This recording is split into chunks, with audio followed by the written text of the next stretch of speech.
Hello, my name is Chrina, and I'll be showing my capstone today, titled Bring the Ocean to the Country, How Kelp Treatments on Grasslands Can Sequester Carbon.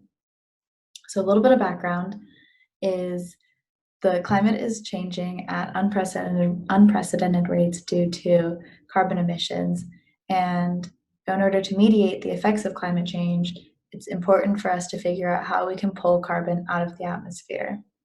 But luckily, plants do this for us through a couple of channels of carbon sequestration shown in Figure 1. One of these is through photosynthesis, where plants can convert absorbed CO2 into carbon compounds, and some of these carbon compounds make their way into the soil through their root system. Another channel is the decomposition of organic matter amendments, such as compost, biochar, or in the case of my capstone, kelp. And how this works is the organic compounds are decomposed and turned into a carbon-rich soil called humus.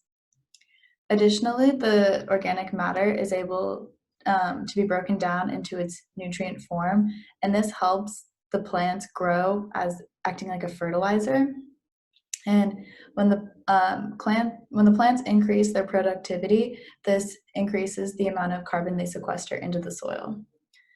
And so it's an important part to note that the amount of carbon that's being sequestered into the soil is actually able to be calculated and converted into a carbon credit in a cap and trade system.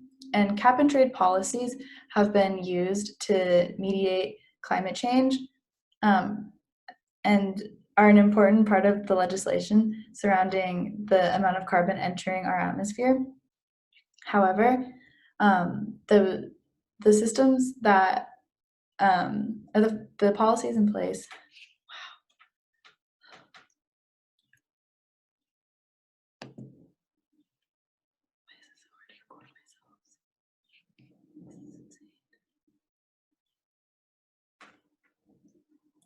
Hello, my name is Chrina, and I'm going to be sharing my capstone today, titled Bring the Ocean to the Country, How Kelp Amendments on Grasslands Can Sequester Carbon.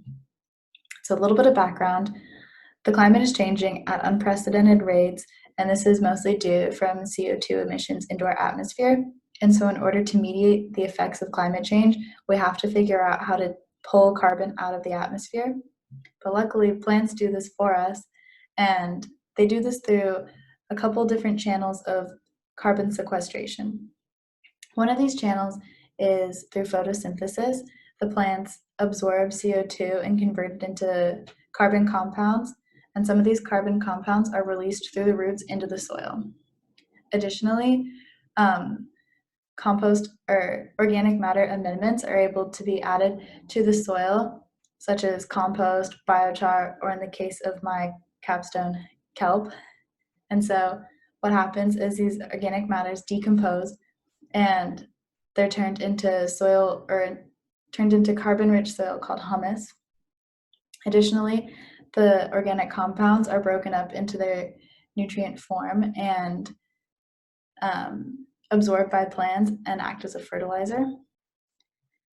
And how this helps sequester more carbon into the soil is the fertilizer helps the plants grow, which increases their productivity, and thus they're able to sequester more carbon into the soil.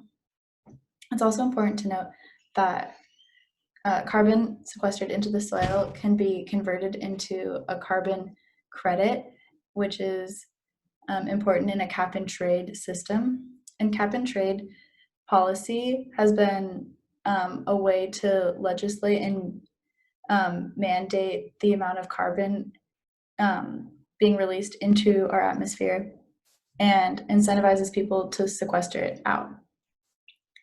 However, landowners and farmers are often left out of cap and trade policies, even though they have a large potential to sequester carbon. And so the objective of my internship and capstone was to understand how kelp treatments on grasslands can increase carbon sequestration, specifically for the benefit of farmers and landowners. And I did this by running an experiment on a plot on at the Organic Farm School on Whidbey Island And we tested 4 treatment groups on 20 different plots, as you can see in figure 2. And these different treatment groups were kelp, kelp under a black tarp, kelp under rime, which is a breathable fabric that can let rain and sunshine through, and a control group of no kelp. And so my internship responsibilities included collecting soil and grass samples and analyzing the results. And I collected soil samples, such as in figure 3, at 2 different depths, one at 10 centimeters, one at 30 centimeters. And this was to analyze how kelp amendments act as an organic matter decomposing into carbon within the soil. And then for my grass samples, these were collected in order to analyze how kelp acts as a fertilizer for grass growth. And so increased grass growth meant that the plants were being fertilized by the kelp. I also wrote the introduction and method section of the experiment synthesis paper. And so the results of my data collection for grass samples are shown here, down here, and these results indicate that kelp and kelp plus rime had a higher average weight of above ground biomass than no kelp or kelp covered by a tarp. And this indicates that kelp does increase grass productivity and thus increase carbon sequestration. And the significance of these findings are important for 2 main reasons. One is that kelp treatments on grassland is a carbon sequestration technique that can be implemented on a large scale, specifically for farmers and landowners who can place kelp amendments on large plots of land. And this will have a dramatic impact on mediating climate change.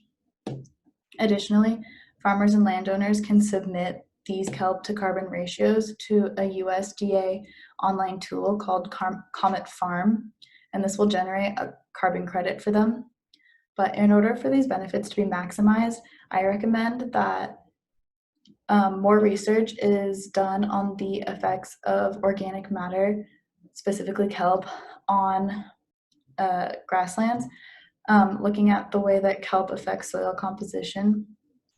Additionally, cap and trade policy must include farmers and landowners in order to incentivize them to implement sustainable techniques such as this, and also provide a financial benefit to innovation and implementation.